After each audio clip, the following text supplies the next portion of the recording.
Untuk bisa masuk surga atau memandang Allah, kita harus kudus. Sebab dikatakan dalam Ibrani 12:14, tanpa kekudusan, tak seorang pun dapat melihat Allah. Para santo santa dan mereka yang bisa sampai ke surga, karena mereka punya suatu hal yang namanya kekudusan itu. Tapi sebenarnya, apakah itu kekudusan? Dari asal katanya, kekudusan juga berarti dipisahkan, dan dalam hal ini berarti dipisahkan untuk menjadi milik Tuhan. Jadi orang yang kudus, berarti adalah orang yang dihususkan hanya untuk Tuhan. Pertama-tama, kekudusan adalah sifat utama Tuhan yang menjadi ciri khas Tuhan, yaitu adalah kasih yang sempurna. Kekudusan dan kasih itu tidak terpisahkan, apalagi dalam Tuhan, karena Tuhan adalah kudus, dituliskan dalam Imamat 19:2, Lukas 1:49, 1 Petrus 1:15, dan Tuhan adalah kasih, dituliskan dalam 1 Yohanes 4:10-16. Dari salah satu dokumen Konsili Vatikan II, Lumen Gentium, kekudusan itu dikehendaki oleh Allah buat kita semua. Jadi Allah mau supaya kita hidup kudus, walaupun melalui jalan dan status kehidupan yang beda-beda, ada yang menjadi imam atau biarawan-biarawati, tapi orang-orang awam juga dipanggil untuk hidup kudus dengan cara mengasihi Tuhan dan sesama. Hal ini sesuai dengan perintah Tuhan yang utama, dicatat dalam Matius 22 ayat 37-39. Kasihlilah Tuhan, Allahmu, dengan segenap hatimu dan dengan segenap jiwamu dan dengan segenap akal budimu. Itulah hukum yang terutama dan yang pertama. Dan hukum yang kedua, yang sama dengan itu, ialah, kasihilah sesamamu manusia seperti dirimu sendiri. Untuk memperoleh hidup yang bahagia, maka diperlukan kasih yang sempurna, kasih yang nyata dengan adanya persekutuan atau persatuan, unity, dengan Tuhan dan sesama.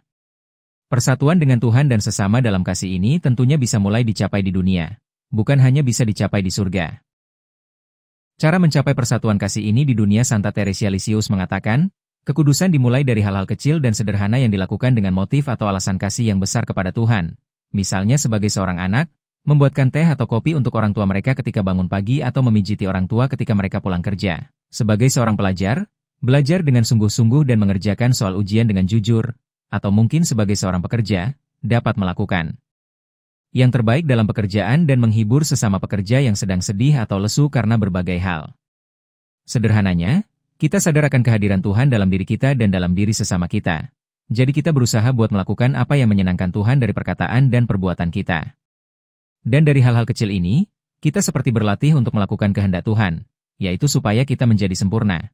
Sama seperti Bapa di surga adalah sempurna sebagaimana tertulis dalam Injil Matius 5:48. Kekudusan itu bukan dicapai hanya karena perbuatan kita sendiri, tapi terutama karena rahmat Tuhan.